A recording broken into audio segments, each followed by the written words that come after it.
In 1923, the Weimar Republic was virtually doomed and on the verge of collapsing.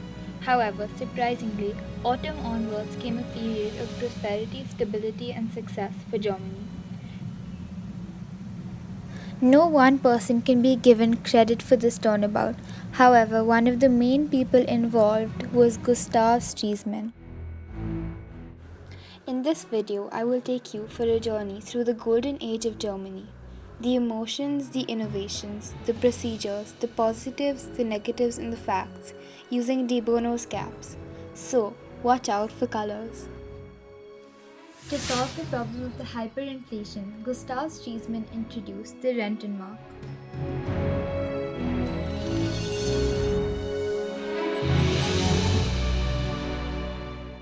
This new currency not only ended the hyperinflation, but also made their currency gain some worth.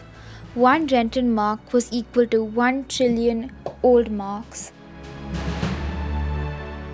Stresemann ordered for the old mark to be destroyed.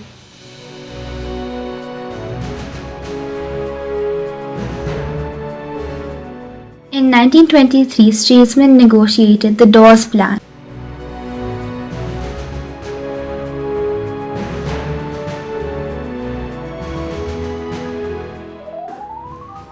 This meant that the German economy was now based on loans that could be demanded back at any time.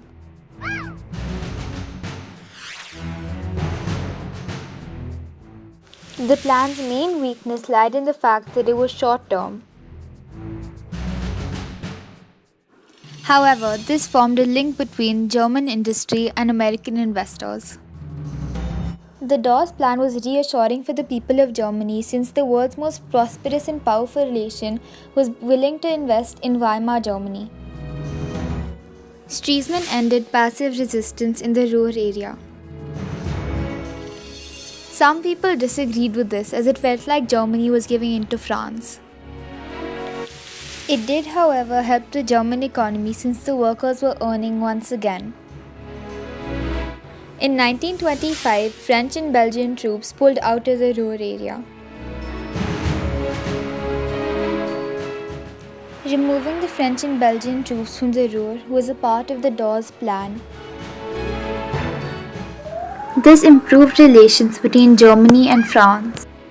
Stresemann signed the Locarno treaties with some other European countries. This drastically improved the political climate of Europe. It paved way for peaceful relations and Germany's entrance in the League of Nations.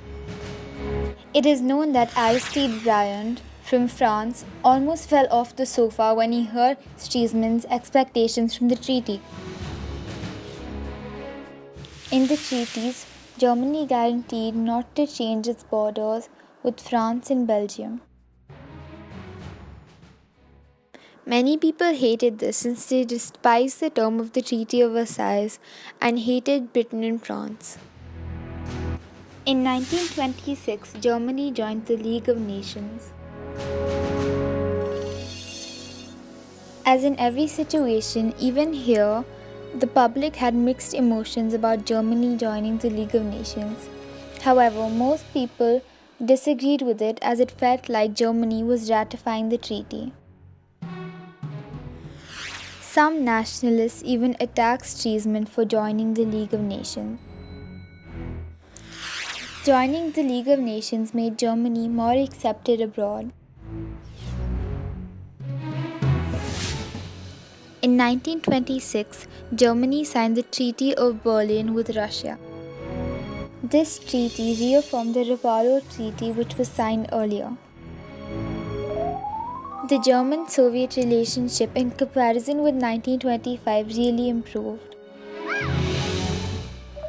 In Germany, the treaty was compared with Bismarck's famous reinsurance treaty with Russia in 1887. One of the main changes in Germany included the new culture. Many buildings in Germany and around the world began to follow the Bauhaus style of architecture. The architecture was such that art and technology both merged together beautifully. Places even outside of Germany began to follow this style of architecture. The paintings began being done in the new style of Expressionism. Paintings began being made in a post-expressionism style called New Objectivity, which was realistic, cynical, and socially critical. The artists in this period felt free to express themselves in their art since pre-war censorship had been removed, and their paintings were rather emotionless. Many artists became connected with the Communist Party. The new paintings really criticized the government. These years were the golden years for cinema and theatre. New style known as the ecstatic style emerged in theatre. More than 230 film companies became active in Berlin alone. The movies were based on new themes such as criminal activity and love. Homosexuality began to be more accepted and many nightclubs emerged. Right-wing political supporters were against this as it destroyed their traditional values. There were several movements against this new culture such as the Wandervogel, and Berlin's reputation was seen as corrupt. Overall, there were feelings of liberation, however the right wing was annoyed.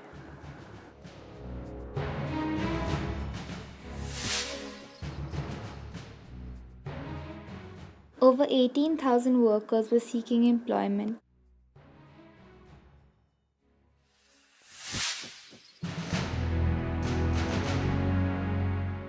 Many new factories were built or renovated.